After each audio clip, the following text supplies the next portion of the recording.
भगवान की भक्ति इसलिए मत करो कि हमारी बीमारी दूर हो जाए, हमारे बहू के बेटा हो जाए, हमारा धन बढ़ जाए, इसलिए पूजा करोगे। चाह लेकर पूजा करोगे तो तुम्हारी पूजा टिकेगी नहीं, क्योंकि भगवान और भक्त का प्रेम तब संभव है। देखो, अरे पति और पत्नी का प्रेम भी तब संभव है जब बीच में स्वार्थ ना हो। हमारा और आपका प्रेम तब तक ठीक है जब तक हमारे और आपके बीच में कोई स्वार्थ ना हो। यदि स्वार्थ आया तो प्रेम नहीं चलेगा। बात ठीक है कि गलत है? सही है। सोचिए, यदि हम आपसे प्रेम करें इसलिए कि आप हमें कुछ दें, आप हमसे प्रेम करें कि हम आपको कुछ दें, तो देखो स्वार्थ का प्रेम नहीं चलता। कितने दिन चलेगा? प्रेम तो निष्काम होता है ना, तो लंबा चलता है। सोचिए कि जो बेटा बाप से कुछ चाहता हो वो बेटा लंबा पिता के साथ टिक ना पाएगा, क्योंकि स्वार्थ है। वो पिता की प्रॉपर्टी चाहता है। एक होता है जो पिता से चाहता है, एक होता है जो पिता को चाहता है। हाँ या ना? एक होता है जो पिता, उत्तर मेरे संग बोलो, एक बेटा वो है जो पिता से चाहता है। पिता से मतलब पिता से धन, प्रॉपर्टी, सब कुछ। एक बेटा वो है जो पिता से चाहता है, एक बेटा वो है जो पिता को चाहता है। मैं आपको चाहता हूं, आपकी सेवा करूंगा, आपकी प्रॉपर्टी पर मेरी कोई नजर नहीं है। मुझ में काबिलियत होगी, मैं खुद कमा लूंगा, पर पुत्र हूं ना, तो पिता की सेवा करके पुत्र धर्म पूरा करूंगा। आप बताइए कौन सा बेटा अच्छा है, पिता से चाहने वाला या पिता को चाहने वाला? उत्तर दो मेरी मां। पिता से चाहने वाला, पिता से चाहने वाला, पिता से चाहने वाला नहीं, पिता को चाहने वाला। उसी तरह भक्त भी दो प्रकार के, एक वो जो भगवान से चाहते हैं, एक वो जो भगवान को चाहते हैं। भगवान से यदि आप कुछ चाहते हो, स्वार्थ है, तो देखो फिर ये प्रेम लंबा टिकेगा नहीं, क्योंकि बीच में स्वार्थ है। जबकि भक्त और भगवान के बीच में केवल प्रेम हो, और प्रेम कैसा? निष्काम प्रेम, कोई कामना नहीं। हम प्यार करते हैं। कर्मा ने प्रेम किया भगवान से, मांगा क्या? कुछ नहीं। प्रहलाद जी ने प्रेम किया भगवान से, मांगा क्या? और भगवान से क्या मांगे? क्या नहीं देते वो बिना मांगे? आपने क्या आंखें मांगी हैं? जो अंधे हैं ना, उनसे पूछना कि आंखों की कीमत क्या है। लेकिन आपको बिना मांगे आंखें दी भगवान ने। आपने थोड़ी बोला था मां के पेट में कि प्रभु आंखें भी देना, आंखें दी। जो लंगड़े हैं ना, पैरालाइसिस हो गया है या अपाहिज हैं, पोलियो इत्यादि, उनसे पूछना कि पांव की कीमत क्या होती है। आपको भगवान ने बिना मांगे पांव दिए कि नहीं?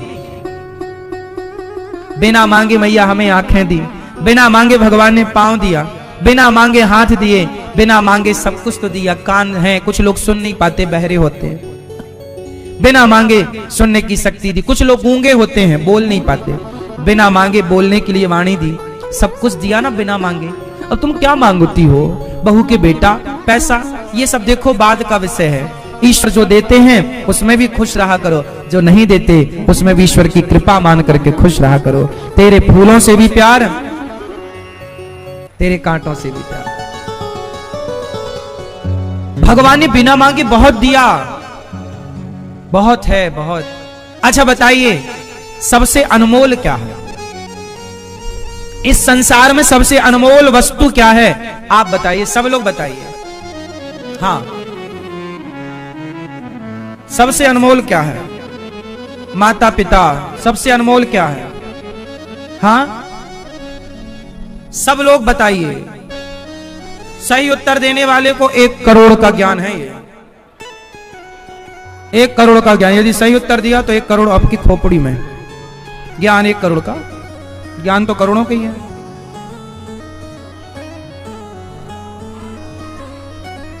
इस संसार में सबसे कीमती क्या है? अनमोल।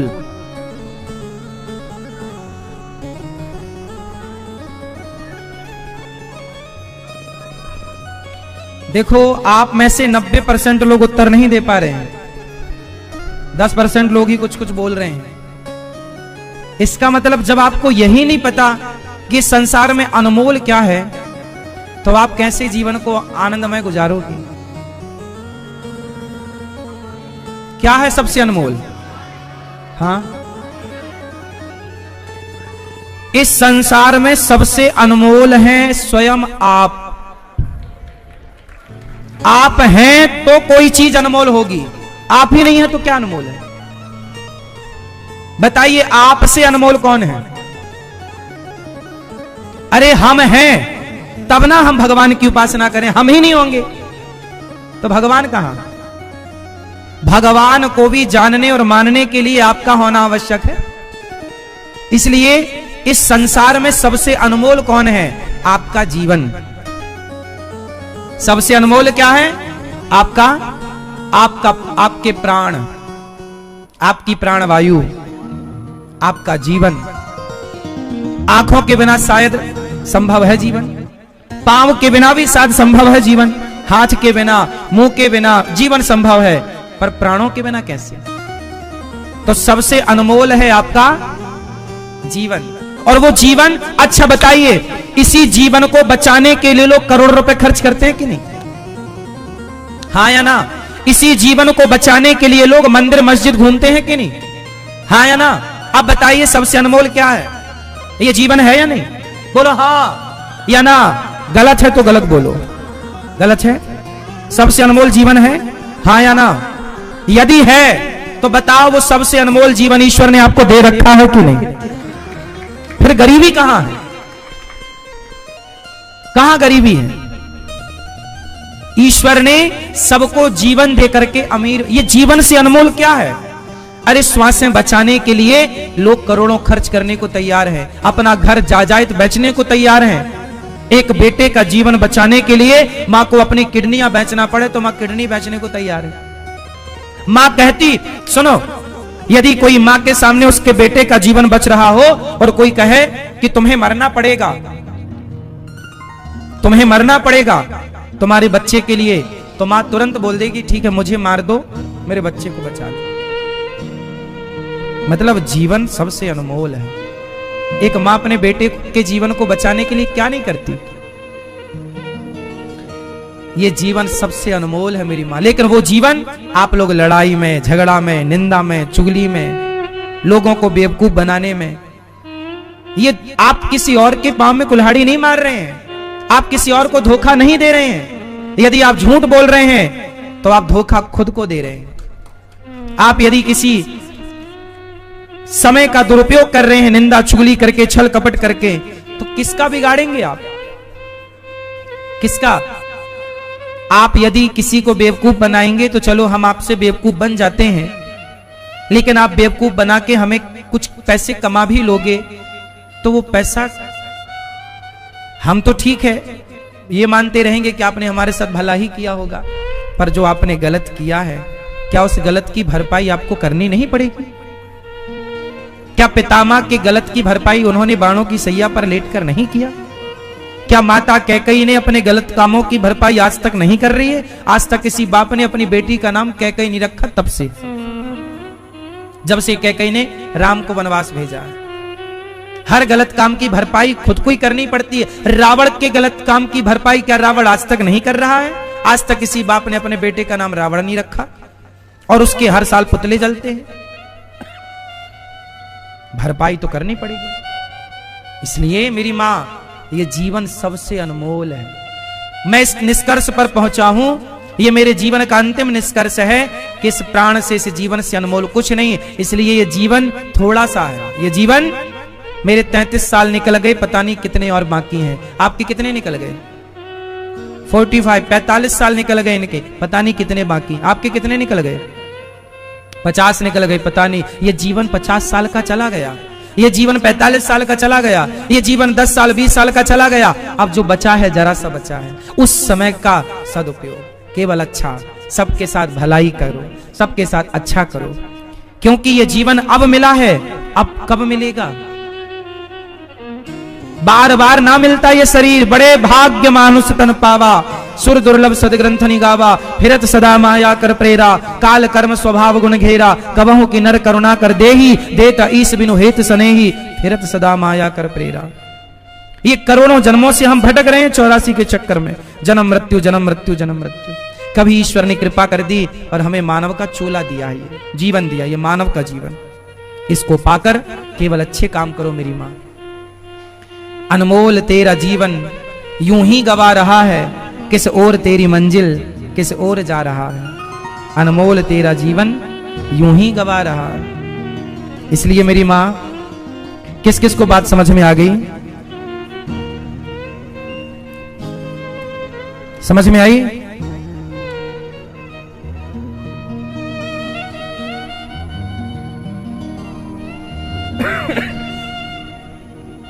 समझ लो मेरी मां। हाँ, अनमोल तेरा जीवन यूं ही गवा रहा है, किस ओर तेरी मंजिल किस ओर जा रहा है।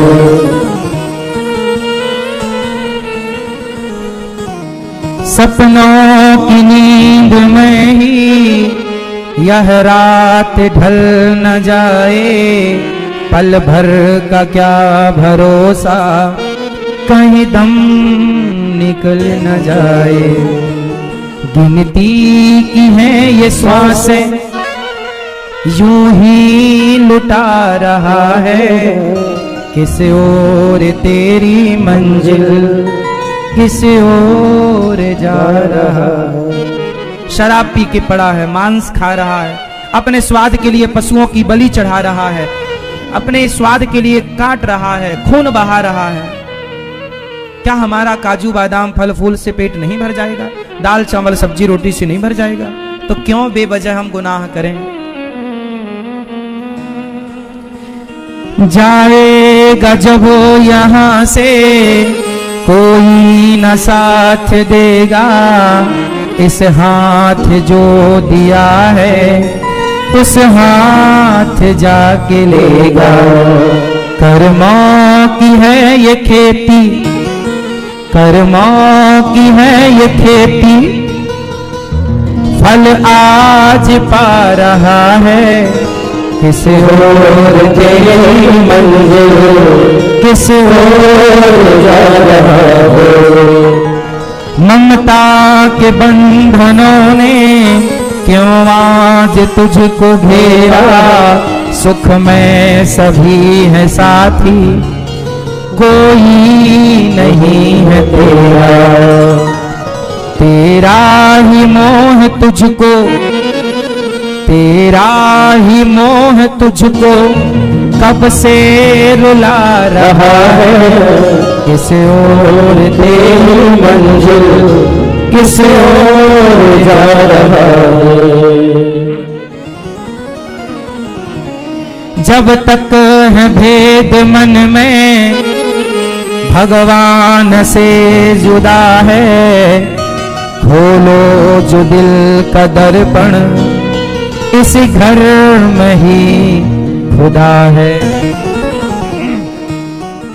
सुख रूप हो के तू भी, सुख रूप हो के भी तू दुख आज पा रहा है, किस ओर तेरी मंजिल किस ओर जा रहा है। अनमोल तेरा जीवन यूं ही गवा रहा है, किस ओर तेरी मंजिल किस ओर जा रहा है। तो सबसे अनमोल क्या है मेरी मां? हमारा जोर से, अनमोल तेरा जीवन यूं ही गवा रहा है, किस ओर तेरी मंजिल किस ओर जा रहा। जाना यहां था भगवान की तरफ, चला गया विषयों की तरफ। जाना था दूध दही मक्खन की तरफ, चला गया शराब अफीम गांजा की तरफ। जाना था पत्नी पुत्र परिवार की तरफ, चला गया पड़ोसन की तरफ। हाँ या ना?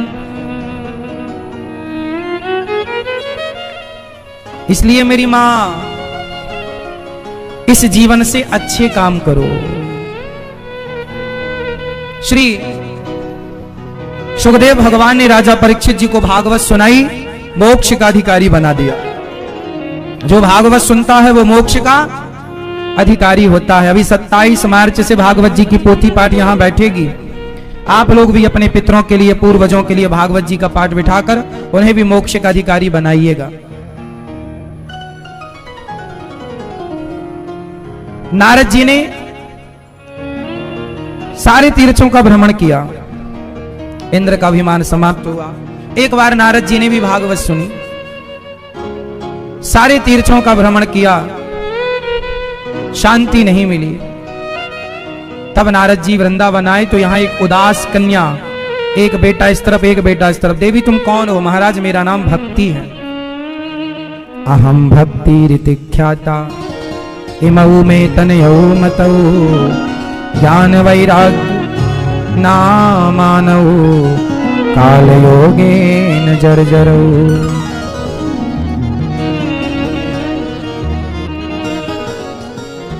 ये मेरे बेटे ज्ञान वही। नारद जी बोले देवी भक्ति आपकी ये स्थिति, ये कौन सा युग चल रहा है मेरी माँ?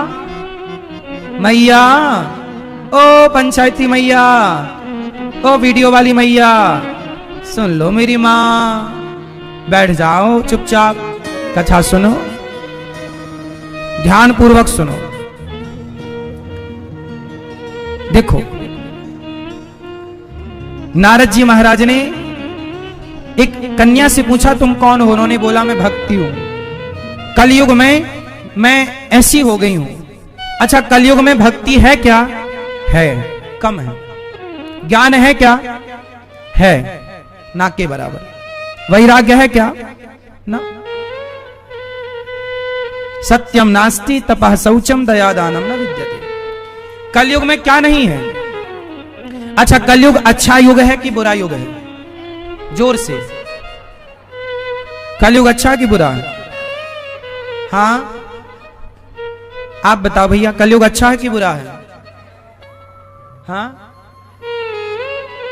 आपसे ही पूछ रहे हैं, सिर ही हिलाना। अच्छा है तो यूं करो, बुरा है तो अच्छा है, बुरा है?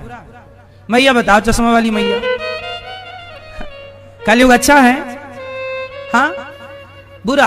आप बुरा, आप बुरा। पीछे वाले भैया, ब्रह्मा विष्णु महेश, बताओ पीछे वाले, कलयुग अच्छा कि बुरा? बुरा। कलयुग अच्छा कि बुरा? ये भैया बताएंगे। मैया अच्छा है? पीछे वाले भक्त बोलेंगे। वो सबसे पीछे बैठी गुलाबी मैया, बताओ मेरी माँ, कलयुग अच्छा कि बुरा? हाँ, कलयुग बहुत अच्छा है। क्यों अच्छा है? क्योंकि सतयुग में जो गति कृते यध्यायते विष्णु, सतयुग में जो गति ध्यान करने से और जप तप करने से मिलती थी, त्रेता में वही गति यज्ञ करने से, कृते यध्यायते विष्णु त्रेतायाम यजतो मखई, यज्ञ करने से, द्वापरे परिचर्यायाम, द्वापर में सेवा करने से जो गति मिलती थी, कलयुग में केवल भगवान का नाम, भगवान की कथा सुनने से वही गति मिल जाती है। इसलिए कलयुग माना कि इसमें दोष बहुत है, कलयुग में माना कि दोष बहुत है, पर कलयुग में कुछ अच्छाइयां भी हैं। कलयुग में हम सबको आरक्षण मिला है। क्या मिला है? आरक्षण क्या है? कि हम जरा सा अजामिल जैसा पापी, जरा नाम क्या ले लिया, नारायण, मुक्त हो गया, यह आरक्षण ही तो है। तो आपके लिए छूट है कि आप यदि भगवान के आश्रित हैं, बस इतना भी कह दो आप कि हे प्रभु मैं आपकी हूं, और आखिरी समय भगवान का स्मरण आ जाए तो पापी से पापी भी भवसागर को पार कर लेता है। ये कलयुग की विशेषता है। इसलिए आपसे प्रार्थना है, आरक्षण मिला है सबको, लाभ लो। नाम जप किया करो, काम करती रहा करो मेरी मां, नाम जपती रहा करो, नाम जप अंदर चलता रहे। ऐसा अभ्यास बना लो कि फिर आप कुछ भी करो, अंदर नाम चलता रहे। जैसे दिल अंदर धड़कता ही रहता, अपना काम करता, ऐसे आपका मन बिल्कुल सीताराम सीताराम ही गाए, श्रीमन नारायण ही गाए, कृष्ण कृष्ण ही गाए। ठीक है मेरी मां? ऐसा अभ्यास। तो कलयुग बहुत अच्छा है। कलयुग में क्या है? नाम जप है, कीर्तन है, कथा है। क्या नहीं है? अब बताओ क्या नहीं है कलयुग में? क्या नहीं है? सत्यम नास्ति तपः शौचम। कलयुग में क्या नहीं है? सत्य नहीं है। कलयुग में क्या नहीं है मेरी मां? जोर से, सत्य नहीं है। आप में से कितने लोग सच ही बोलते हैं? देखो, आप में से बोल रहे हैं कुछ सच भी बोलते हैं, कुछ झूठ भी बोलते हैं। तो झूठ बोलते हो तो फिर सच का क्या है? सत्यम नास्ति, सत्य तो अब बचा ही नहीं। लोग प्रायः झूठ बोल रहे। प्रायः मतलब कहीं इक्का दुक्का कोई सत्यवादी होगा, होगा तभी तो धरती टिकी है उन लोगों के बल पर। तो आप लोगों से मेरी प्रार्थना है, सच बोला करो। झूठ बोलने से क्या आप धन्ना सेठ हो जाते हैं? क्या हो जाते हैं? झूठ बोलने से क्या हो जाते हैं? ज्यादा खाते हैं? हाँ? कौन बुलवाता है आपके मुंह में हाथ डाल के? कोई बुलवाता है कि झूठ बोलो? देखो, सबसे बड़ा पाप क्या है? झूठ बोलना पाप है, नदी किनारे साफ है। धर्म न दूसर सत्य समाना, सबसे सत्य बराबर तप नहीं, झूठ बराबर पाप। सबसे बड़ा पाप झूठ बोलना, लेकिन वो आज प्रायः लोग कर रहे हैं। सच बोलो मेरी मां, काम आएगा। आप अपने बच्चों को एक क्लास कम पढ़ाना, एक डिग्री कम दिलाना, पर सत्यवादी बनाना, क्योंकि सत्य की ईश्वर देर सवेरे साथ सत्य का ही देते हैं। भगवान कृष्ण ने बर्बरी को क्यों मारा? भगवान कृष्ण ने बर्बरी को क्यों मारा? इसलिए तो मारा कि बर्बरी झूठ का साथ दे रहा था। वो बोला कि जो हार जाएगा मैं उसका साथ दूंगा। तो भगवान बोले झूठ हारेगा तो उसका भी साथ देगा क्या? हाँ बोला, दूंगा। भगवान बोले पर तू ठीक नहीं है भाई, हारे का साथ दो। अब बलात्कारी को तो फांसी होनी है, अब आप उसका साथ दोगे क्या? नहीं जी, मैं इसी का साथ दूंगा। नहीं, भगवान ने कहा ये नियम तेरा ठीक नहीं है भाई। साथ दो, पर ये देखकर साथ दो कि ये धर्म के रास्ते पर है या अधर्म के रास्ते पर। यदि धर्म हार रहा है तो जो सही है उसका तो साथ दीजिए, पर जो गलत है आप उसका साथ देंगे। गलत है, इसलिए भगवान ने बर्बरी का सिर काट दिया कि आप गलत का साथ देने वाले हैं, इसलिए नहीं। इसलिए कलयुग में सत्य प्रायः लुप्त हो रहा है। आप लोगों से प्रार्थना है, जमाना झूठ बोले तो बोले, पृथ्वी यदि टिकी है तो आप जैसे कुछ अच्छे सच्चे भक्तों के बल पर टिकी है। इसलिए आप अपना धर्म ना छोड़िए, आप अपना सत्य ना छोड़िए। आप कहते हैं महाराज जी हम तो बिजनेस करते, व्यापार करते, दुकान है, ये है वो है, झूठ बोलना ही पड़ता है। एक महीना सच बोल के देखो कितना फायदा और कितना नुकसान होता है। एक महीना आप सच बोल के देखो, देखो कि आप भूखे मर रहे हैं कि नहीं मर रहे हैं। एक प्रश्न है आप सबसे, आप बिल्कुल सच बोलने लग जाएंगे तो क्या आप भूखों मर जाएंगे? प्रश्न है मेरा, उत्तर दो। आप बिल्कुल सच बोलेंगे तो क्या आप भूखे मर जाएंगे? उत्तर, मर जाएंगे। मर जाएगा, आप में से कोई मर जाएगा? नहीं ना। इसलिए यदि हम झूठ बोलकर धन्ना सेठ बन गए और सच बोल करके सुदामा की तरह गरीब भी रहे, तो उस गरीबी में भी भगवान ही चरण धोएंगे अपने नेत्रों के जल से। देर सवेर ईश्वर साथ सुदामा का ही देंगे। भगवान जब भी हाथ पकड़ेंगे सुदामा का ही पकड़ेंगे। जब भी साथ देंगे तो बनवासी अर्जुन का ही साथ देंगे। धन्ना सेठ था तो दुर्योधन, पांडवों का भी धन हड़प के बैठा था, पर गलत था। पांडवों ने अपना सब लुटा दिया, पर सही थे, उन्होंने साथ सही का नहीं छोड़ा। तो 12 साल 13 साल बाद साथ ईश्वर ने दिया ना दिया। ईश्वर के घर थोड़ा देर है, अंधेर नहीं। सच बोलो। कलयुग में ये थोड़ा बुराई है, सत्यम नास्ति, सत्य नहीं है। सतयुग में प्रायः लोग सत्य बोलते थे, त्रेता द्वापर में भी सच बोलते थे। कलयुग में झूठे। कलयुग में बेटा झूठ बोल रहा है बाप से, बाप झूठ बोल रहा है बेटे से, बहू झूठ बोल रही है सास से, सास झूठ बोल रही है बहू से, और तो सब ठीक है, पति पत्नी भी एक दूसरे से झूठ बोलते हैं, इतना झूठ है, पति पत्नी भी एक दूसरे से झूठ बोलते हैं।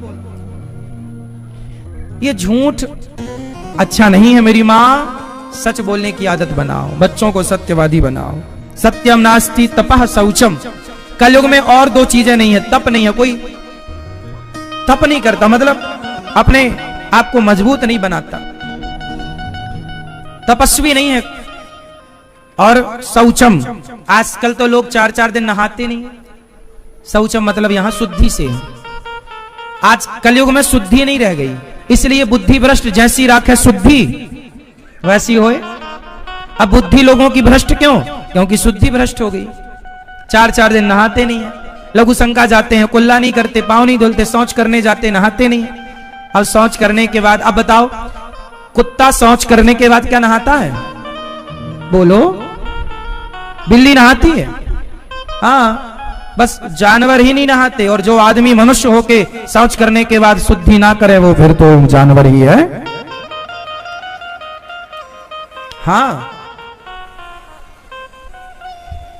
अपने भारत में तो फिर भी ठीक है, पानी का प्रयोग होता है, और जगह तो पानी भी नहीं मिलता।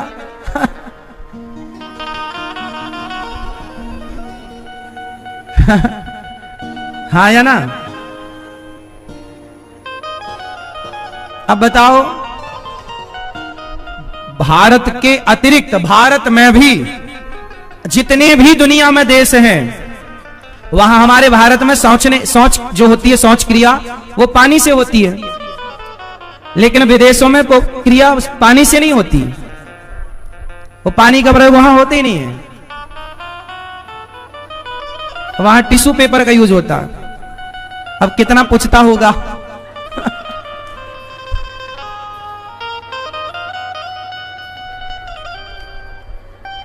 अब देख लो, अब ये पहुंचने वाले और एक से नहाए और ना, अब ये जहां जहां जाएंगे इन्हें क्या कहोगे आप? ये किसका कल्चर है? ये कुत्ता बिल्ली वाला है या नहीं? बोलो हाँ या ना?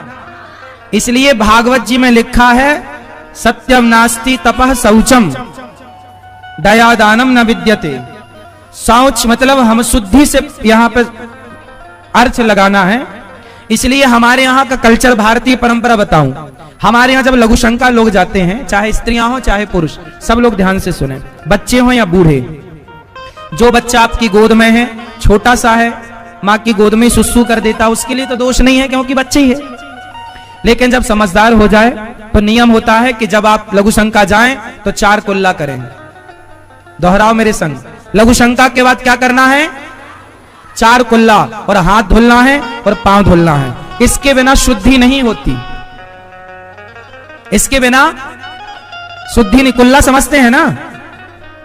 इसके बिना शुद्धि। हाँ, और शौच करने जाएंगे तो शौच करने के बाद नहाएंगे। आप पूरा नहा चुके हैं सिर से और आपको दोबारा शौच जाना पड़ा तो अर्ध स्नान कीजिए। जितने कपड़े पहनकर शौच करने गए हैं वो कपड़े पहले उतार दीजिए, कम कपड़े रखिए अपने बॉडी पर और वो कपड़े गीले कीजिए। और पूरा स्नान ना कर पाओ तो कमर, नाभि होती है ना, नाभि से नाभि को गीला करता हुआ, पूरा कमर को गीला करता हुआ पूरा पांव गीला करना चाहिए। अर्ध स्नान बोलते हैं इसको।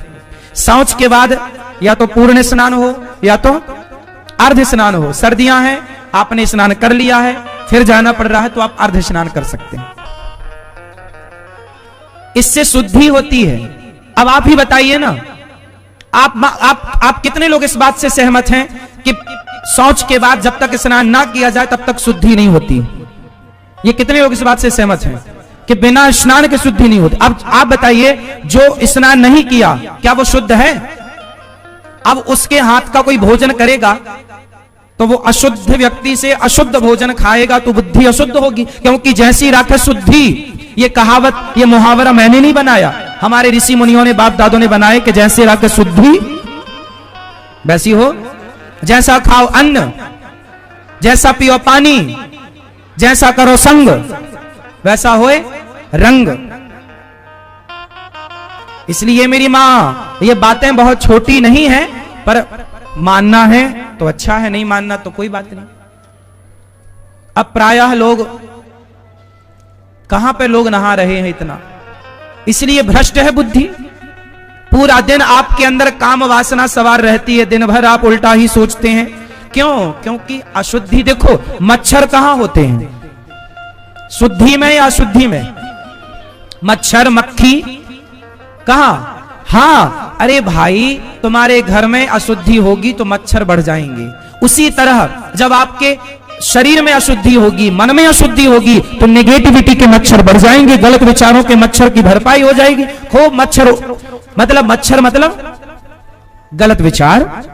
आप अशुद्ध हैं, अशुद्ध खा रहे हैं, अशुद्ध बातें कर रहे हैं, अश्लील चीजें टीवी पर देख रहे हैं, स्वाभाविक या फिर अच्छी, इसलिए तो आजकल के लड़के लिव इन में रह रहे हैं, थिएटरों पे नाच रहे हैं, पूरी रात क्लबों में नाच रहे हैं। क्या है ये विचारों की शुद्धि होती तो बताओ, क्या राम जैसे लोग क्या दूसरे की स्त्री का हाथ पकड़ के नाच सकते हैं? बोलो, ये तो रावण जैसों को ही शोभा देगा। बोलो, तो आजकल क्लबों में लड़के क्या कर रहे हैं, लड़कियां क्या कर रही है, एक दूसरे का हाथ पकड़ के नाच रहे हैं। भारतीय परंपरा कहती है कि आपका सबसे अनमोल चीज है आपका चरित्र। आप, हमारे देश में क्या विशेषता रही है? हमारे देश में चरित्र रहा। राम चरित्र सुनवे कौन रसिया, राम लखन सीता मन बसिया। चरित्रवान लड़की हो, चरित्रवान लड़का हो, और चरित्र का निर्माण तो तब होगा ना जब शुद्धि होगी, तो बुद्धि बनेगी चरित्र वाली। शुद्धि ही नहीं, मूल में तो शुद्धि है ना। अब मूल वेश ही कमजोर है तो इमारत कितनी भी ऊपर से बढ़िया बना लो, चमक दमक की, पर वेश तो कमजोर है ही ना, कभी भी ढह जाएगी। तो शुद्धि ये चीजें वैसिक चीजें हैं, इसलिए आपको इन चीजों पर ख्याल रखना चाहिए, अपने बच्चों को समझाना चाहिए, सिखाना चाहिए। सही गलत क्या है उनको समझाओ।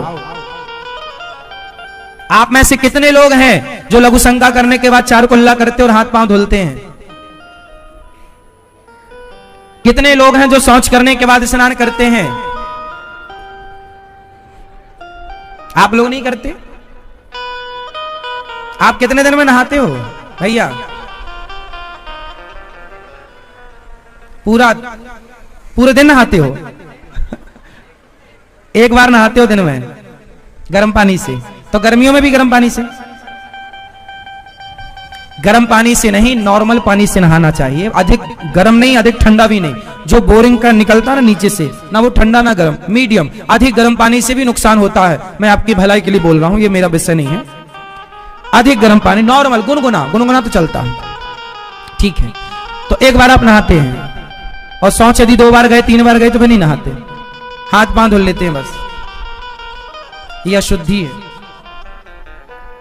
बिल्कुल गलत है ये। अब आपके द्वार पर कोई संत भिक्षा लेने आएगा तो आप क्या देंगे? आप तो खुद अशुद्ध हैं, अशुद्ध देंगे फिर आप जो बनाएंगे। अब जैसे महिलाएं, कुछ महिलाएं इतनी आलसी होती हैं कि पहले भोजन बना लेती हैं, बाद में नहाती हैं, और नहा के फिर खा लेती हैं। कुछ तो पहले खा पी ली, बाद में नहाए। आजकल तो फैशन है, बिस्तर पे ही बिस्किट चाय पी लिए, फिर ब्रश हुआ, मंजन ब्रश। पतन हो जाएगा मेरी माँ, इतना आलसी ना बनाओ अपने बच्चों को। माँ से बोल, मम्मी चाय मम्मी लेके आई है, बिस्किट भी ले आई, उसका नाम ही है बिस्किट। बिस मतलब जहर, किट मतलब जहर की किट, बिस्किट, बिस्कुट, जिसमें बिस्कुट कूट के भरा, मैदा ही तो भरा है, शक्कर ही तो भरी, कौन सा अमृत भरा है? क्या है बिस्कुट, जिसमें बिस मतलब जहर कूट कूट के भरा गया हो, बिस्कुट, बिस्किट, बिस्की किट। अब आप खाओ, कुछ भी खाओ, हम क्या करें? मेरी मां, ध्यान दो इन बातों पर। है वही चरणामृत कहलाता है। भगवान को स्नान कराया हुआ जल जो बचता है वो क्या होता है? चरणामृत है, वो पियो। और हम तो कहते हैं रोज अपने पितरों का नाम लेकर, अपने दादा परदादा जो भी हैं, हे मेरे पितर, हे मेरे पूर्वज, आपके लिए यह चरणामृत। रोज चरणामृत का सिंचन करो दक्षिण दिशा की तरफ मुंह करके। हमारे पितर किस दिशा में होते हैं? दक्षिण में। तो दक्षिण की तरफ मुंह करके अपने पितरों के नाम से भी यूं कर दिया करो, जरा 4 बूंद छिड़क दिया करो। मान्यता ही तो है ना। क्या घट रहा है? अब इसे कोई पागल पाने महाराज जिससे क्या हो जाएगा? अरे यार बहुत कुछ हो जाएगा।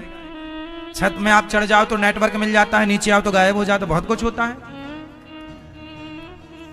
हाँ या ना? क्या मेरी मां? आप छत में चढ़ जाते हैं तो इंटरनेट तेजी से चलता है, कमरे के अंदर कम चलता है, स्पीड कम पकड़ता। हाँ या ना? मतलब है ना, अंतर है ना। ऐसे ही है, दक्षिण दिशा की तरफ मुंह करके छिड़काव करने से वो कुछ ना कुछ, आप मानो ना मानो, वो दिखने वाली चीजें नहीं है पर। तो आप करो तो खाओ पियो, क्या पिए? चरणामृत पियो, रोज पिया करो। और एक चीज और पीनी है, पिबत भागवतम।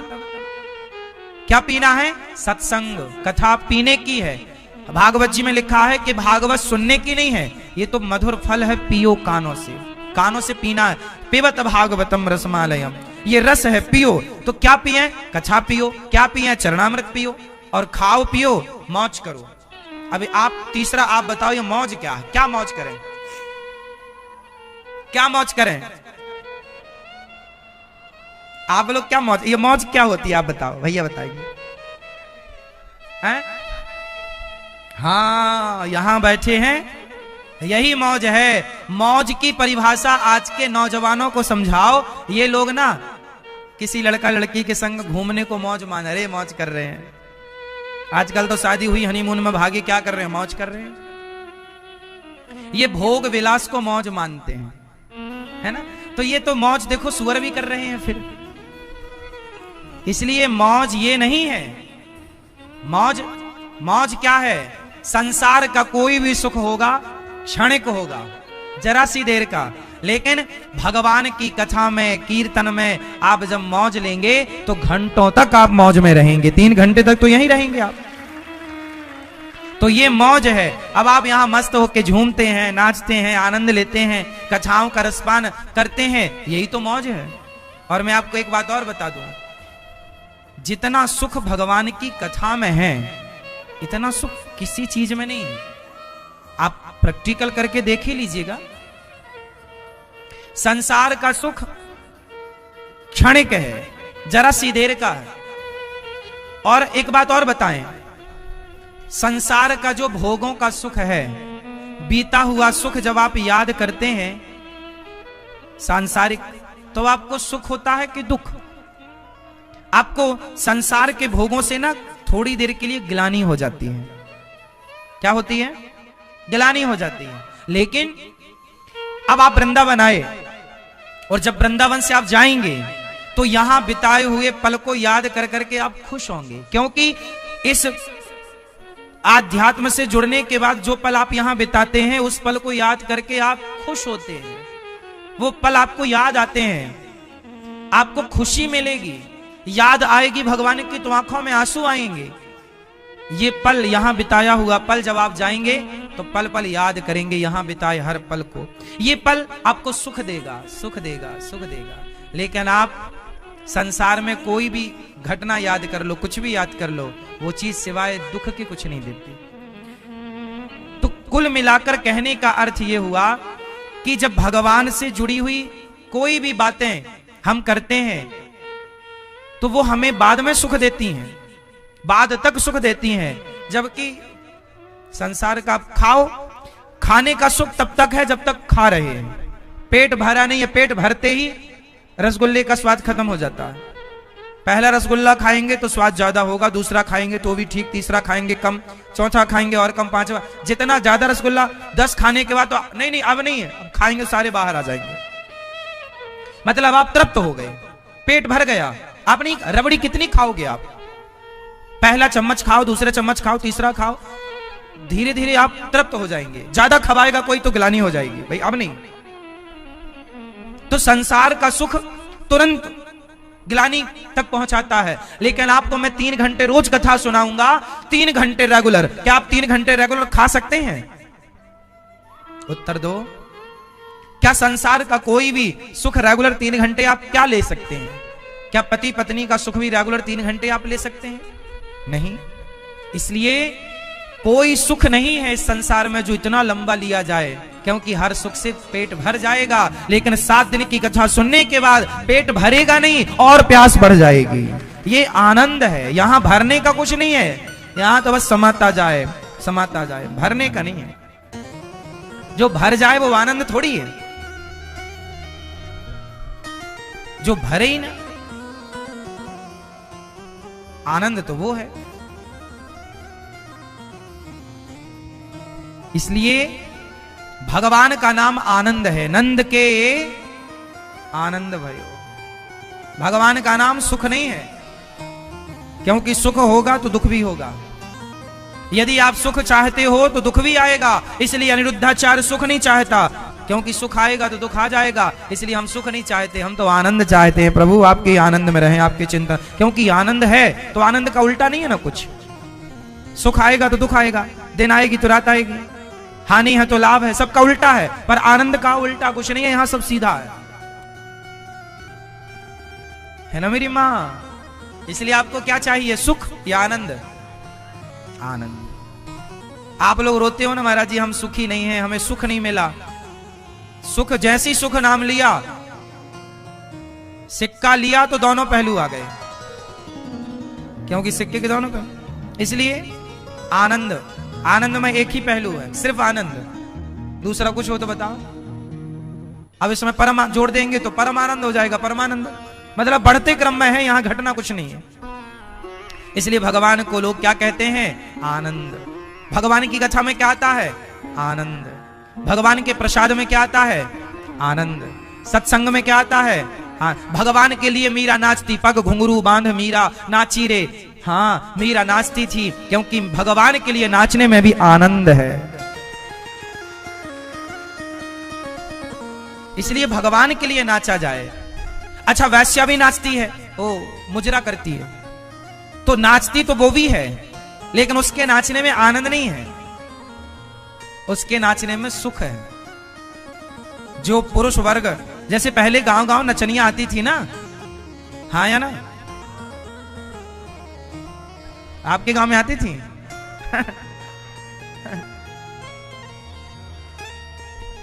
पहले गांव गांव में कौन आता था, नचनियां आती थी, तो वो नाचती थी, तो जितने गांव के 4-6 गांव के बूढ़े लोग साइकिल में बैलगाड़ी में चढ़ चढ़ के दौड़ते थे, आ रही है आ रही है आ रही है और वो जाया करते थे, और बढ़िया पावर वाला चश्मा लगा के देखा करते थे।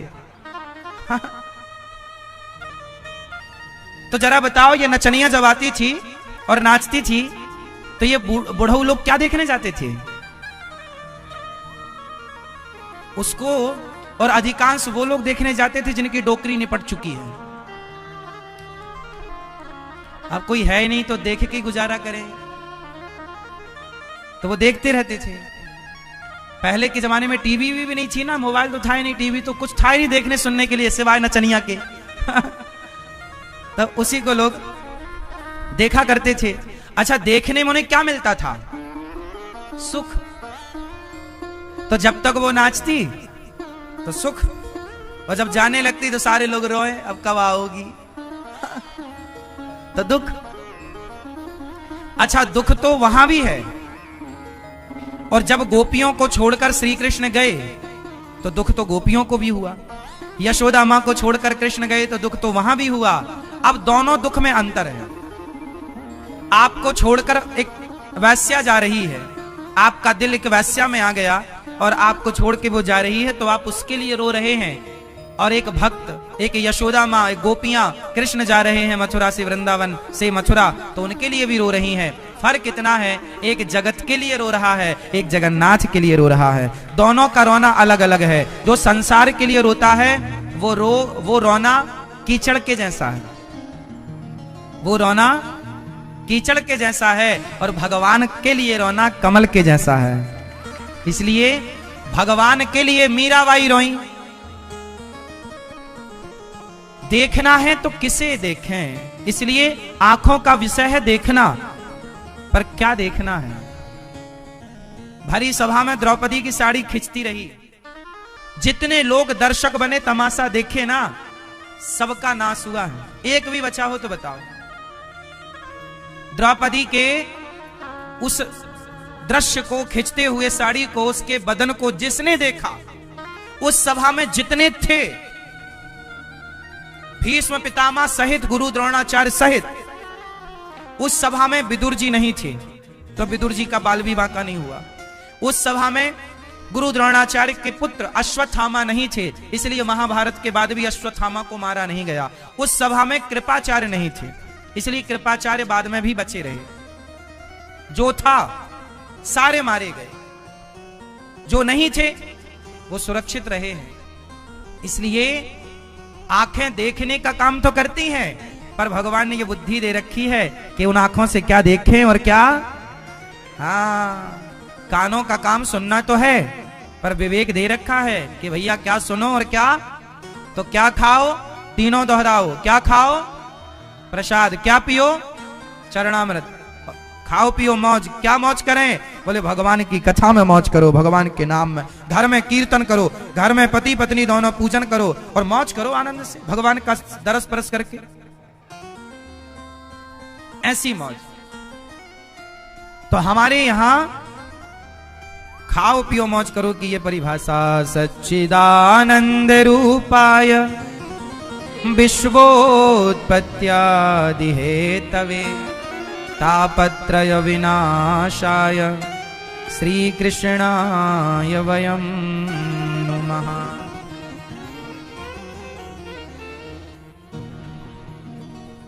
सतचित आनंद, भगवान के बारे में बताया गया भागवत जी में कि भगवान कैसे हैं, सतचित आनंद के सागर हैं, विश्व की उत्पत्ति पालन संहार करने वाले हैं और सारे दुखों का नाश करने वाले भगवान हैं। कुल मिलाकर अर्थ ये निकला कि जो भगवान की शरण में है वो भगवान की शरण में रहने वाला हर दुख से दूर है। दुख कितने प्रकार के होते हैं आप बताओ? हाँ, कौन कौन से आप बताओ मैया? दुख कितने प्रकार के होते हैं आप बताओ? दुख कितने प्रकार के होते? 3 प्रकार के होते, ठीक है, कौन कौन से आप बताओ? दैहिक, दैविक, भौतिक, तापा। कोई तन दुखी, कोई मन दुखी, कोई धन बिन रहत उदास। दुख 3 प्रकार के होते हैं। पहला दुख होता है तन का दुख, शारीरिक दुख, पीड़ा है, बीमारी हो गई, तन दुखी।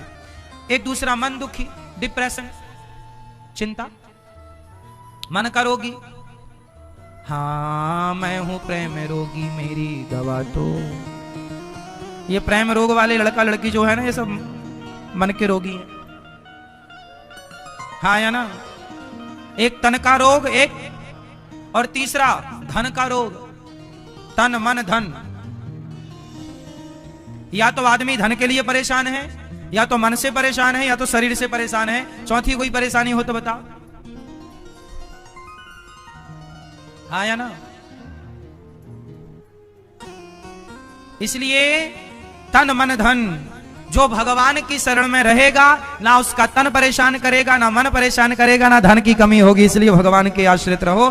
धन, लक्ष्मी जी जिनके पांव दबा रहे हैं, आप उनके पांव दबाओ, लक्ष्मी जी आपके पास आएंगे। लक्ष्मी जी के आप पुत्र कहलाओगे।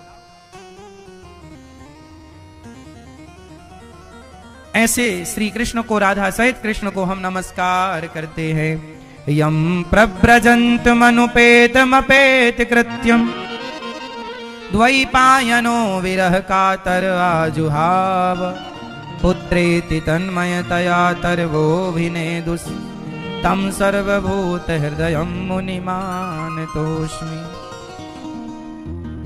सुखदेव भगवान, सुखदेव भगवान का जन्म हुआ और जन्म लेते ही निकल पड़े सन्यासी। देखो, सुखदेव भगवान को जानते हैं ना आप लोग? कौन है ये सुखदेव भगवान? ये सुखदेव भगवान वही है जिन्होंने राजा परीक्षित को भागवत सुनाई। राजा परीक्षित जी को भागवत किसने सुनाई? मैया, किसने सुनाई? सुखदेव भगवान। इनका नाम सुखदेव क्यों पड़ा? क्योंकि सुख से इनका जन्म हुआ। सुख मतलब तोता, सुख मतलब, हाँ, सुखदेव। सुखदेव का मतलब है कि जब भगवान शंकर माता पार्वती को लेकर अमरनाथ गए और वहां शंकर जी ने अमर कथा माता पार्वती को सुनाई, तो सुखदेव भगवान ने भी कथा सुन ली। एक तोती का बच्चा था छोटा सा, सारे पक्षी पशु भाग गए। सुखदेव भगवान ने सुनी सारी कथा, और जब 7 दिन की कथा पूरी सुन ली, बीच में माता पार्वती सो गई, तो सुखदेव भगवान ही हुंका देते रहे। 7 दिन की कथा पूरी हुई तो जयकारा लगाई, बोलिए कृष्ण कन्हैया लाल की, और जयकारा लगाई तो माता पार्वती की नींद खुली। माता पार्वती बोली आगे क्या हुआ प्रभु? शंकर जी बोले आप कहाँ थी, मैं तो पूरी कथा सुना चुका। पार्वती जी बोली प्रभु मैं सो गई थी। अच्छा, हुंका तो बराबर मिला, किसने दिया? शंकर जी ने देखा तोते ने। त्रिशूल निकाला, मारने चले, तोता भागा वहां से, तो पहुंचा बद्रीनाथ पहुंच गया तोता। अमरनाथ से उड़ा तो कहां पहुंचा? बद्रीनाथ। बद्रीनाथ में वेद व्यास जी की पत्नी मासिक धर्म से निवृत्त होकर धूप में बैठी अपने बाल सुलझा रही थी कि तभी उन्हें जमहाई आई, मुंह खुला, तो मुंह के द्वार से तोता उनके गर्भ में प्रवेश कर गया और गर्भ में सुरक्षित। शंकर जी आए, देवी देवी हमारा तोता यहाँ चोरी करके भागा। व्यास जी की पत्नी बोली क्या चुरा लिया आपका? बोले कथा, हमारी तो कथा ही धन है। कौन सी कथा? बोले अमर कथा। व्यास जी की पत्नी बोली हे भोलेनाथ आप बहुत भोले हो, जब आपकी अमर कथा तोते ने सुन ही ली तो फिर वो मरेगा कैसे, और आप यदि मार दोगे तो अमर कथा की फिर महिमा क्या रह जाएगी। शंकर जी चुपचाप कैलाश चले गए। बात तो यह थी तोता को ही कथा सुनवानी थी, पार्वती माँ को निमित्त बनाया। वो तोता अपनी माँ के पेट में 12 साल तक रहा, और कृष्ण की कथा सुनने के बाद कृष्ण का चिंतन इतना किया इतना किया इतना किया सुखदेव भगवान ने कि वो तोते से सुखदेव बन गए। अब आप कहेंगे महाराज जी तोता से सुखदेव कैसे? बिल्कुल संभव है। जर्सी गाय क्या है, मैं देखो बिल्कुल एक्सपेरिमेंट जो हो चुके हैं उस पर मैं बात करता हूं। जर्सी गाय क्या है? जर्सी गाय, जर्सी जो है वो गाय नहीं है। एक्चुअली हुआ क्या था, बहुत समय पहले ये जर्सी कोई प्रजाति थी ही नहीं, इसको बनाया गया है। हाँ या ना? उत्तर दो। कैसे बनाया?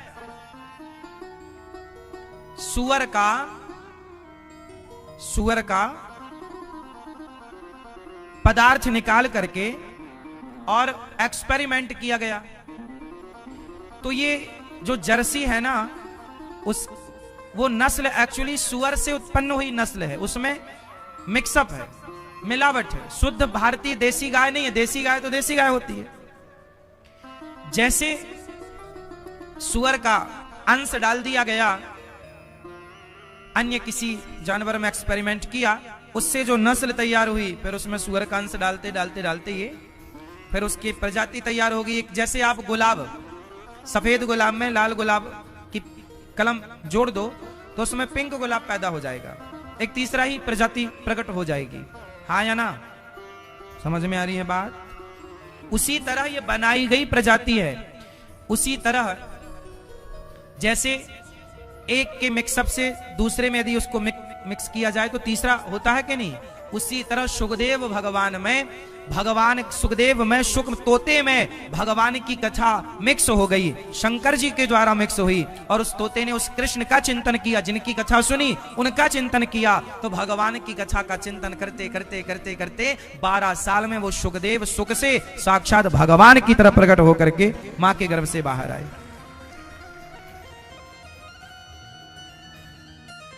बदल गई, नस्ल तैयार हो गई। सुखदेव भगवान सुख तोते से मनुष्य रूप, मनुष्य नहीं, तत्रा भवद भगवान व्यास पुत्र, भगवान का चिंतन कर करके वो भगवान हो गए, भगवान के जैसे दिव्य हो गए। इसलिए भगवान ही सुखदेव भगवान के रूप में प्रकट हुए। राजा परीक्षित को भागवत सुनाने ये मानना चाहिए। वही सुखदेव भगवान ने राजा परीक्षित को भागवत सुनाई, जो जन्म लेते ही 12 साल बाद प्रकट भये और जन्म लेते ही चल पड़े। ऐसे सुखदेव भगवान को बारंबार नमस्कार करते हैं। बोलिए सुखदेव भगवान की जय। सुखदेव जी का प्राकट्य हुआ। सुखदेव भगवान बड़े प्रेम से परीक्षित जी को भागवत सुनाकर उनका कल्याण करते हैं। एक बार नैमिषारण्य में 88,000 संत जुड़े। उन 88,000 संतों के बीच में सूत जी का आगमन हुआ। सूत जी से शौनक आदि ऋषियों ने कहा कि हमें कथा सुनाइए, ऐसी कथा जिससे हमारा कल्याण हो, हमारी भक्ति बढ़े, हमारा ज्ञान, भक्ति ज्ञान विराग आप तो विवेको वर्धते महान, भक्ति बढ़े ज्ञान बढ़े, ऐसी कथा सुनाइए।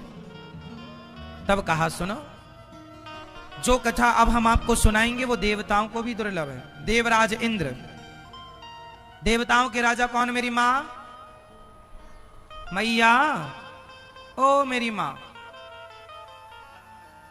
चश्मा वाली मैया, कहां देख रही हो मेरी मां?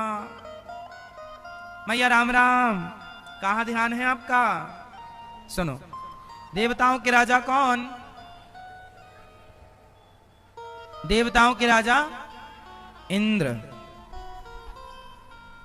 देवताओं के राजा हैं इंद्र। एक बार इंद्र आए कथा सुनने के लिए। सुखदेव भगवान राजा परीक्षित को कथा सुना रहे थे, भागवत की कथा। तो कहा इंद्र ने कि आप हमें भी सुनाइए ये कथा। सुखदेव भगवान बोले, आप इसके अधिकारी समझ में नहीं आ रहे।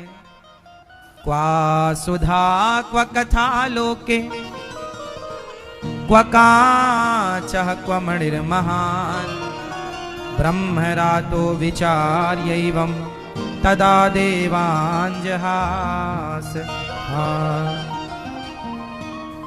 क्वा सुधा, कहा अमृत, क्वा काचा, कहा कांच का टुकड़ा, कहा कांच का टुकड़ा और कहा मणि। स्वर्ग के अमृत को सुखदेव भगवान ने कांच का टुकड़ा कहा और कथा अमृत को मणि कहा। कहा मणि और कहा कांच का टुकड़ा। तुम क्या बोल रहे हो इंद्र?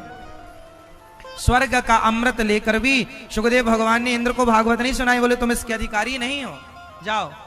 7 दिन में जब परीक्षित जी का उद्धार हुआ और स्वर्ग में तराजू बांधकर इंद्र ने तौला, तब भागवत जी से भगवान प्रकट हो गए। वाह इंद्र, तू हमसे तौलने चला। इंद्र का अभिमान समाप्त हुआ। यह भागवत कोई सामान्य ग्रंथ पोथी नहीं है। भगवान प्रत्यक्षः कृष्ण एव ही, भगवान ही भागवत के रूप में प्रकट है। और भागवत जब आप सुनते हैं तो प्रविष्टः कर्ण रंध्रेण, कानों से ही भगवान भागवत जी का शब्द जब कानों से प्रवेश करता है तो वो कथा का प्रत्येक अक्षर, प्रत्येक शब्द कानों से जब अंदर जाता है तो वो आपके अंदर के अज्ञान को मिटाकर आपके अंदर के विषय वासनाओं को समाप्त करके और भगवान को स्थापित कर देता है। भगवान की प्रतिष्ठा कर देती है कथा, भगवान की प्रतिष्ठा हृदय में कर देती है। भगवान की प्रतिष्ठा हृदय में कैसे होती है? भगवान की कथा से। कथा सुनेंगे तो हृदय में भगवान प्रतिष्ठित हो जाएंगे। जो कथा सुनता है उन्हीं के हृदय में तो भगवान प्रतिष्ठित होते हैं। जो कथा नहीं सुनते उनका हृदय बिल्कुल विषयों से भरा हुआ है, गंदगी से भरा हुआ है। आजकल के बच्चे कथा सुनने लग जाएं तो उनका हृदय भी शुद्ध नहीं हो जाएगा। अच्छा ये बताओ, कथा सुनने से हृदय की शुद्धि होती है कि नहीं? बात सही है या गलत है? हाँ मैया, ओ लाल पीली मैया जा रही हो? अच्छा टाटा मेरी माँ। गुस्सा होके जा रही हो? नहीं, जल्दी आना। जाओ जल्दी भोजन कर लो, जाओ, भूख लगी होगी आपको।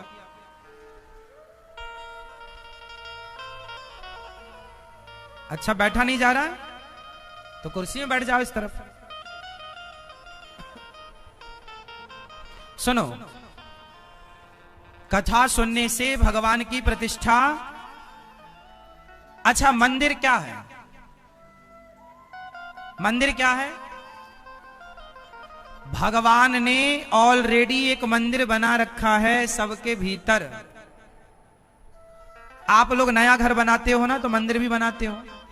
भगवान ने भी जब आपको बनाया तो मंदिर विद मंदिर बनाया, आपके भीतर ही बनाया। आपके अंदर जो है मन मेरा मंदिर, मन को ही, हृदय को ही भगवान ने अपने लिए चुना कि आप मन में किसी को रखिए, बुद्धि में किसी को रखिए, विचारों में किसी को रखिए, पर मन में सदा भगवान को रखिए। मन केवल भगवान में हो।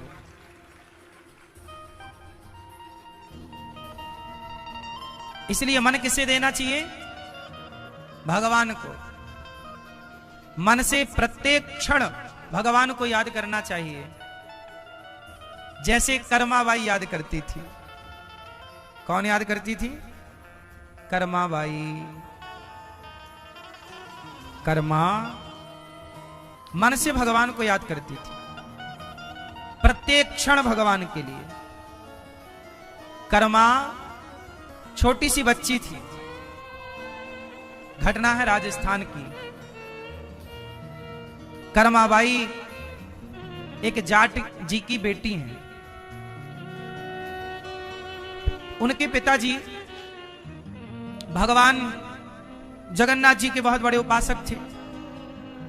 एक दिन उनके पिताजी दूर गांव चले गए किसी काम से, घर में कोई था नहीं, कर्माबाई की मां थी नहीं, पिता ही था, अकेला बाप था। तो बाप भी आज चला गया और बेटी को कैसे ले जाए, तो बेटी को बोला बेटा तुम घर में रहना और भगवान जी को भोग लगा देना।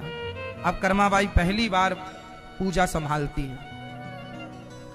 जगन्नाथ जी की भगवान की पूजा करी, और जब पूजा करी सब तो ठीक था भगवान को, पर पिताजी ने कहा है कि भोग लगा के खाना है।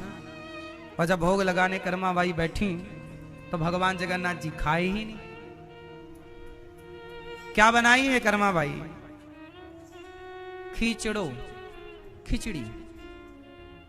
खिचड़ो बनाई है और घी डाल करके ले आई है। भगवान जी के सामने रखी है, तुलसी पत्ता डाला। बाबूजी ने कहा है खिला के खाना। छोटी सी गुड़िया 5-6 साल की रही होगी। हे भगवान खा लो, हे जगन्नाथ जी खा लो। भगवान जी खाए ही ना। और जब भगवान नहीं खाए तो बेचारी वो अपना पेट पकड़ने लग गई। ये भगवान जी हमें बड़ी भूख लगी है, बहुत भूख लगी है हमें, पर जब तक आप नहीं खाओगे हम नहीं खा सकते। आए बाबूजी आए, अच्छा बेटा तुमने ठाकुर जी की सेवा करी? हाँ। भगवान तो हमारी संग खाए। अच्छा। बाबूजी को लगा अच्छा ऐसी बोल रही होगी आज, बहुत चलो अच्छा तुम जरा बना के खिलाओ, हम देखे कैसे खाते हैं भगवान। कर्माबाई ने जब भोजन बनाया, खिचड़ी बनाई, प्रसादी बनाई और भगवान को भोग लगाया। भगवान नहीं आए आज। कर्मा ने कहा प्रभु आज क्यों नहीं आ रहे हो? कर्मा से भगवान ने कहा कि तुम्हारे पिताजी आज खड़े हैं इसलिए नहीं आएंगे। तो क्यों, पिताजी तो बहुत बड़े भगत हैं आपके। नहीं नहीं, जितनी पवित्रता तुम्हारे भीतर है मन की, जितना शुद्ध मन से तुम हमें बनाकर खिलाती हो, जितने भाव से तुम हमें बनाती हो, इतने भाव से तुम्हारे पिताजी नहीं। प्रभु मेरे पिताजी को अपना दर्शन दो। कर्माबाई के कहने पर उनके पिता को दर्शन हुआ। दर्शन होते ही वो भगवान के नित्य धाम को चले गए और कर्माबाई जगन्नाथ जी चले गए। कर्माबाई जब जगन्नाथ जी गई तो वहां पर रोज जगन्नाथ जी को भोग लगाती, रोज बोलती जगन्नाथ आइए मेरे नाथ आइए, ओ मेरी खिचड़ी का भोग लगा जाए। रोज जगन्नाथ जी आए और कर्माबाई की खिचड़ी खाएं। एक दिन क्या हुआ, कर्माबाई जब बूढ़ी हो गई, बहुत बूढ़ी, जर्जरता शरीर की, तो अब बेचारी वो लेट हो जाती। तो लेट हो जाती तो भगवान लेट आते। तो एक दिन भगवान ने कहा सुनो तुम बाद में नहा लिया करो, पहले हमें खिचड़ी खिला दो। तो वो जैसे ही उठती तो वो पहले चूल्हा सुलगा करके वो खिचड़ी चढ़ाती और दातून करती जाती, दातून करती जाए और खिचड़ी बनाती जाए। एक तरफ उसकी दातून मुखारी हो जाए, वो खिचड़ी तैयार हो, और पहले भगवान को बुलाए जगन्नाथ आइए मेरे नाथ आइए, मेरी खिचड़ी का भोग लगा जाइए। तो जगन्नाथ जी आए, माँ के मुंह पे गोदी पे बैठे और माँ के हाथ से खाएं और माँ मुंह पोंछे, पानी पिवाए और भगवान चले जाएं। कभी लेट होती ना कर्मा तो द्वार पर खड़े होके भगवान कहते जल्दी कर्मा, जल्दी कर्मा, जल्दी कर्मा, पुजारी जी आ जाएंगे, पट खोल देंगे और 12 बजे खाने को देंगे। एक तू ही है जो सवेरे से खवा देती है। जल्दी कर्मा, इसलिए नाम पड़ गया उनका कर्मा। क्या नाम पड़ा? कर्मा। जल्दी कर्मा, भगवान ने बोला जल्दी कर्मा, जल्दी कर्मा, जल्दी कर्मा, तो नाम पड़ गया कर्माबाई। भगवान एक दिन वो रोज बिना नहाए बनाने लग गई। अब तो एक दिन नारद जी आए, नारायण नारायण, कर्मा को डांटा, ए कर्मा तुम समझती नहीं हो, बिना नहाए भगवान को भोग लगाती, अरे नहा तो लिया कर कम से कम। नारद जी ने डांट लगाई तो मैया को लगा बात तो ठीक कह रहे हैं। अब मैया बूढ़ी तो थी, है ना, और सवेरे दिन निकलने पर ही वो काम करती, रात्रि अब अंधेरा रहेगा तो कहां दिखेगा, लाइट वाइट की व्यवस्थाएं थी नहीं। अब वो कहां से तेल वेल लाए और कहां से दिया जलाए, वो दिया में उतना बुढ़ापे में कहां ठीक ठीक दिखता है। तब वो तो दिन में ही सब सूर्य आ जाए फिर वो उठे। अब नारद जी ने कहा तो उसने जैसे तैसे जल्दी उठी और नहाया, नहाने में लेट हो गई, फिर खिचड़ी बनाई, तब तक द्वारे पे भगवान आ गए, खिचड़ी बनी नहीं। भगवान ने कहा जल्दी कर्मा, जैसे तैसे कच्ची गीली उसने बना के भगवान को पवाया। अब जैसे ही भगवान खिचड़ी खा रहे थे, मंदिर में पुजारी जी आके पट खोलने वाले थे। वहां पट खोलने का टाइम हो गया, मतलब दरवाजा खोलने का टाइम हुआ मंदिर का। जैसे ही पुजारी जी ने दरवाजा खोला, जगन्नाथ जी भागे। अब वो तो यहां थे, अब भागे, और जब भागे तो मैया रोज खवा पिवा के मुंह पहुंचती थी, आज मुंह पहुंचना भूल गई, तो जगन्नाथ जी के मुंह में चावल का दाना लगा रह गया। अब पुजारी जी ने जब पट खोला और भगवान को ध्यान से देखा तो भगवान के मुंह में चावल का दाना। पुजारी जी ने दाना निकाला, देखा ये तो ताजा है, अभी कहां है। हे भगवान, ये मंदिर में घुसा कौन? पर दरवाजा तो हम नहीं खोला, लगता कोई कहीं से घुसा है। अब पूरे नगर में ढिंडोरा पिटवाया गया, ये चावल किसके घर में अभी बने हैं? तो कर्माबाई खा पी के बर्तन धुल रही थी। सबको पूछा गया चावल किसके घर बना, भोग किसने लगाया जगन्नाथ जी को? कर्माबाई बेचारी डर गई, महाराज कोई अपराध हो गया क्या, हमने ही भोग लगाया चावल का। अच्छा तुम खवाती हो, तो ये बता तो मंदिर में घुसी कैसे? कर्मा बोली हम कहां घुसेंगे मंदिर, मंदिर वाले यहां घुसते हैं हमारे घर, हम वहां नहीं घुसते। झूठ बोल रही हो तुम। हम झूठ नहीं बोलते। पुजारी जी बोले अच्छा, तो तुम जगन्नाथ जी तुम्हारे पास आए थे? हाँ रोज आते हैं, रोज। कहते हैं पुजारी जी बहुत लेट देते हैं खाना पीना, तुम अच्छी हो जल्दी दे देती हो, बरसों से आ रहे हैं। पुजारी जी बोले अच्छा, कल आएंगे क्या? हाँ रोज आते हैं। पुजारी जी बोले तुम्हारी बात सच्ची है तो कल देखते हैं।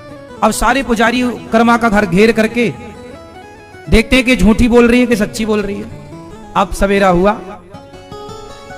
अब भगवान ने नारद जी को खूब डांट लगाई, क्या जरूरत थी कर्मा को बोलने की कि नहा के बनाया, हम बिना नहाए ठीक खा पी रहे थे, तुम और आग लगा दिए, लेट हो गए, पुजारी जी ने पकड़ लिया। अब नारद जी गए कर्मा भैया के पास, मैया सुनो तुम बिना नहाई बनाओ, तुम्हारे भगवान ऐसे अच्छे। अब भैया लो बिना नहाए वो फिर सवेरे जागी और बढ़िया पानी डाला, नमक डाला, चावल डाला, खिचड़ी तैयार हो रही है। और जैसी तैयार हो तो बुलाई जगन्नाथ आइए, मेरे नाथ आइए, मेरी खिचड़ी का भोग लगा। तो जगन्नाथ जी आए, मैया की गोद में बैठे, मैया जी खिला रही हैं। अब सारे पुजारी लोग छिपकर देख तो रहे हैं, ये तो देख रहे हैं किसी को खिला रही है, पर खिला किसको रही है वो नजर नहीं आए। पुजारी जी दौड़ के, हाँ तुमने बोला था जगन्नाथ जी को भोग लगा, कहां जगन्नाथ जी? मैया बोली आपको नजर नहीं आ रही है, हमारी गोद में बैठे तो हैं। कर्मा मैया ने बोला जगन्नाथ जी से, प्रभु आप पुजारी जी को दिख नहीं रहे हो क्या?